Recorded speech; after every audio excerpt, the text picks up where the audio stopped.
इनका है नहीं, वो काम इनका है नहीं, अलग है। हाँ, ये तलवारें लेके और मतलब लोग तू नथिंग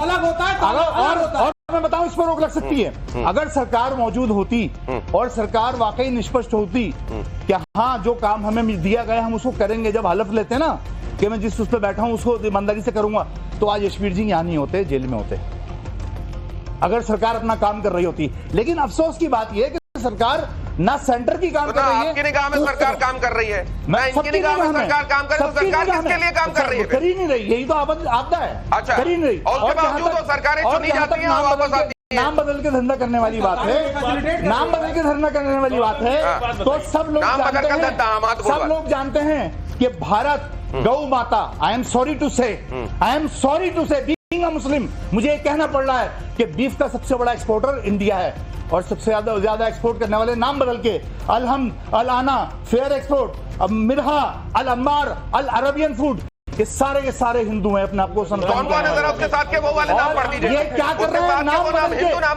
बदल के अगर वो बीफ बेच रहे हैं, नाम बदल के मुसलमानों को बीफ खिला रहे हैं, इसका कौन जिम्मेदार हो? अरे उर्दू में लिखा नहीं तो पढ़ देता, इसके साथ के हिंदू नाम पढ़ दीजिए ना। आप जो नाम बताया, सतीश सबरवाल, सुनील कपूर, मदाना बोट, ये सारे के सारे हिंदू लोग हैं जो इसके मालिक है। ब्राह्मण नहीं, ये नाम आपने अचानक ले दिए। इस बात अगर आपको इतनी परवाह है तो आप गौ माता को बचाने के लिए आपने कभी अल कबीर के ऊपर सुनिए मसूद क्योंकि आप हिपोक्रेट उनके पास सवाल लेके जा रहा हूँ। लेकिन एक बात मसूद भाई, एक बात तो बताइए, एक सेकंड, आपने एक बात कही, आपने माफी के साथ बात की शुरुआत की। मैं ये जानना चाहता हूँ, आपको तकलीफ होती है ना अगर गौ माता के साथ ऐसा होता है? तो बिल्कुल तकलीफ होती है ना, कानून है तो फिर क्यों होता है? एक बार बोलिए गौ माता की। मैं क्यों बोलूंगा, जय क्यों बोलूंगा? मैं मुसलमान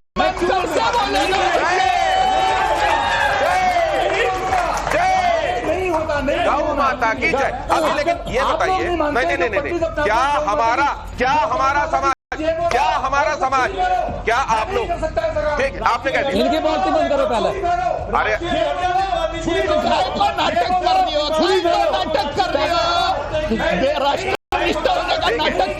कर रहे हो, एक फोन लगा रहा हूँ, एक सेकंड। ये अश्विनी उपाध्याय हैं, एडवोकेट हैं, आप लोग जानते होंगे शायद इनको। अश्विनी जी, मैं इस समय धर्म संकट कर रहा हूं और मसला एक विषय पर फंसा हुआ है कि एक ग्राहक के तौर पर मैं अगर किसी होटल में जाता हूं तो क्या आवश्यकता पड़ने पर अगर मुझे लगता है तो क्या मैं दुकानदार की पहचान पूछ सकता हूं, जान सकता हूं दुकान किसके नाम पर है, कौन इस दुकान को चला रहा है, उसका लाइसेंस देख सकता हूं क्या? ग्राहक को पूछने की जरूरत ही नहीं है। ये सरकार की जिम्मेदारी है कि वो जो 3 कानून बने हैं पार्लियामेंट में उनको सुनिश्चित करवाए। पहला कानून है राइट टू इंफॉर्मेशन एक्ट, दूसरा कानून है। लेकिन मान लीजिए नहीं, तो ये अगर नहीं है तो ग्राहक नहीं पूछ सकता। अश्विनी जी, आप लाइन पर हैं? दोबारा कोशिश करता हूं। यहाँ होटल में खाना खाने नहीं गए, हर होटल में जाएंगे और पूछेंगे, और घर में खाना खा के निकले, हर होटल में जाके पूछेंगे हम किसने क्या बनाया, थोड़ी पूछेंगे। देखिए, आप मान लिया आप लोग को मास्क की आवश्यकता होगी, जहाँ मास्क बिक रहा होगा वहीं से ले लोगे, या भी पूछोगे भाई मास्क झटका है लाल है, ये बताइए क्यों? ठीक है, हम लोग बिल्कुल वहाँ सब तरह के मास्क धरे हो तो चेक करोगे ना करोगे? हम लोग को पता रहता है कि कहाँ क्या मिलता है। नहीं तो अगर किसी को पता नहीं हो पूछ ले। आपको पता रहता है भाई साहब, आपका इंटेलिजेंस बढ़ा आप लोग को ले जाकर कोई पूछेगा किसी का? हाँ, हम बताएंगे, बता दीजिए 5,000 की परमिशन किसने? अरे हम बताएंगे कि जाकर किसी की भी दुकान में जाकर चेक कर। इसका मतलब ये है कि आप वहाँ उनके ऊपर एक बंद कर दीजिए। भाई देखिए, एक भारत के सन्यासी को अधिकार है किसी भी बात को चेक करने का। ज्यादा खड़ा होना पड़ेगा। वो ये कह रहे हैं कि आप अगर ऐसे बोलते रहेंगे। नाजिम भाई, मैं इनसे भी एक प्रश्न रखूंगा। वो प्रश्न ये है कि हजारों हजार की भीड़ में कुछ लोग जो गैर जिम्मेदाराना हरकत करते हैं हाँ, उनको निश्चित सजा मिलनी चाहिए, उनको मिलनी चाहिए। क्या पूरे कांवड़ियों को के ऊपर वो ठीकरा फोड़ देना चाहिए? ऑपरेशन कालनेमी सुना है आपने? ऑपरेशन कालनेमी सुना है? अब मैं आप लोगों को बता देता हूँ, ऑपरेशन कालनेमी चला रहा है उत्तराखंड में सरकार। बहुत सारे लोग जो गलत तरीके से, कोई पता चला नावेद निकल रहा है, कोई जावेद निकल रहा है और वो साधु बना घूम रहा है। क्या इस तरह के लोग कांवड़ियों के बीच में घुस के गड़बड़ी नहीं कर रहे होंगे? इसकी क्या गारंटी है? ये बताइए। अब जरा ये सवाल देखिए, कांवड़ यात्रा क्लीन चिट की पैड से बात नहीं है, मेरे पास भी है। अब जरा यहाँ देखिए, कांवड़ यात्रा श्रद्धा का विषय है। ऐसे में यात्रा के दौरान कांवड़ियों पर अनुशासनहीनता का आरोप, कितना अनुशासनहीनता होती है ये हम सब ने देखा है। इसकी वजह क्या देखी आपने और इसको कर्व कैसे करेंगे, इस पर ध्यान दे रहे हैं क्या? कांवड़ियों में अनुशासन की कमी नहीं है, क्योंकि आप ये देखिए पवित्र गंगा। तो सर ये क्या है महाराज जी? एक सेकंड विजुअल प्ले कीजिए प्लीज। अगर अनुशासन की कमी नहीं है तो ये विजुअल क्या दिखाते हैं? ये देखिए सर, ये देखिए ये क्या है? ये देखिए, कुछ ही लोग थे, एक या दो डंडे लेकर के, ज्यादा नहीं थे। अरे बात तो सुनो, इसलिए क्लीन चिट दी जाती। अरे सवाल पूछ तो रहा हूँ, शासन था। अरे सवाल पूछ तो रहा हूँ। ये देखिए, आप एक बात, आप हम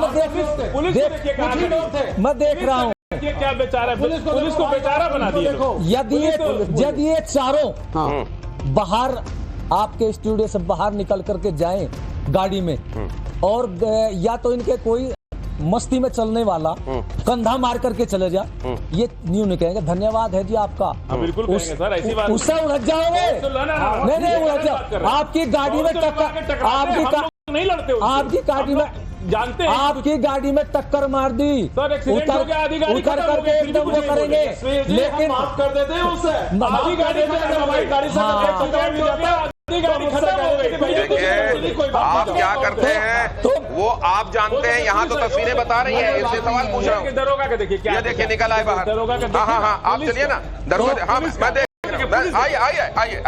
हाँ तो मैं कह रहा हूँ कि देखिए वो कावड़ लाने वाले भोले होते हैं, और जो आदमी 50 किलो, अरे मैं देख रहा हूँ, तुम चुप, तुम एक बात बताओ, मैं तुम्हारे से आगे हूँ, विषय को भटकाइए मत, मैं मुझे पता है। आप देखिए थोड़ा, अरे हम साधुओं में पता पीछे क्या लिखा है, तुम हमारी बात सुनो, भटकाइए मत विषय को।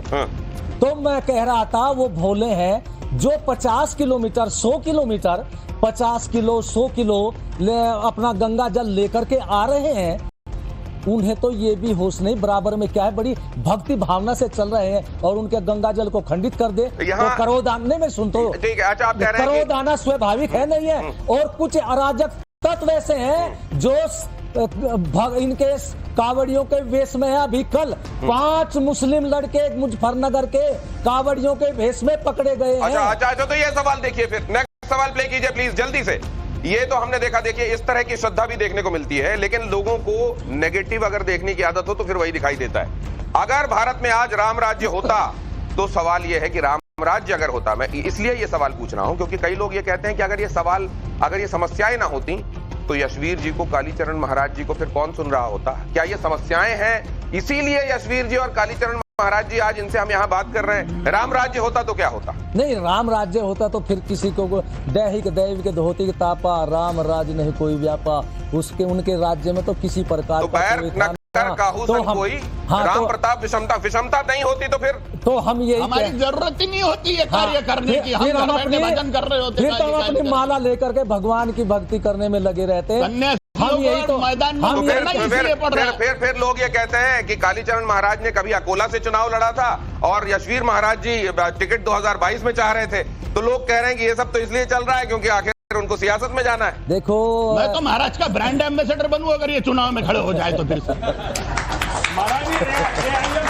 देखो चलिए, लेकिन अब मैं कुछ सवाल तो नहीं जा पाएगा, ऑडियंस का भी ले लेता हूँ। जल्दी किसके पास सवाल है, जल्दी से हाथ खड़े कीजिए। मेरा सवाल फैजल जी से है। जैसा कि बात हुई थी कि मतलब दुकानों पे जाके पूछ सकते हैं कि वो मतलब कौन से धर्म से हैं, तो वो लोग मीट मच्छी बनाते हैं, तो उनसे पूछना मतलब इसमें क्या बुराई है कि हमने उनसे पूछ लिया कि आप किस तरीके नकली दुकान नकली नाम से काम करने को आप कैसा मानते? 420 मानते हैं कि नहीं मानते? नकली मानते हैं। अरे भाई आपका नाम अलाना दिनेश के नाम से काम करें। क्या दिक्कत है? फाजिल साहब दिनेश के नाम से काम कर, कोई दिक्कत कोई नहीं है। दिक्कत नहीं। अल-आना, अलहम्द, अरे भैया, हम लोग सब अल-अरबियन। एक ही ना है जी। वो बता तो एक ही रहा हूं है मैं आपको, कहाँ अलग बता है? तो रहा हूं, और वो भी क्या चीज में से शर्म आनी चाहिए। आपने संविधान लिया है, हाँ कावड़िए लिया है, हाँ। लेकिन आपने अभी तक एक बार ये नहीं कहा कि मुसलमान ने ये चीज गलत करी। क्योंकि आपने मुसलमान तो कुछ कहा ही सेना नहीं। लेकर के एक मिनट धमकाते नहीं घूम रहे। यहाँ आप पुलिस फौज अच्छा, CISF को छोड़ के कहते हैं मैं खुद की सेना बनाऊंगा, मैं अथॉरिटी, मैं बादशाह, मैं डिसाइड करूंगा कौन अक्यूज कौन नहीं, मैं ही पुलिस, मैं ही नहीं, विवेक, और मैं ही विवेक, जज, विवेक। और दे दिया मैंने जजमेंट। विवेक ये कह रहे हैं, और तलवार लेके घूमेंगे। विवेक अजय मॉडर्न तलवार मीडिया लेके है हमारा। ये तलवार लेके क्यों घूम रहे हैं भाई आप लोग? मेरा विवेक जी से सवाल है, इन्होंने पूछा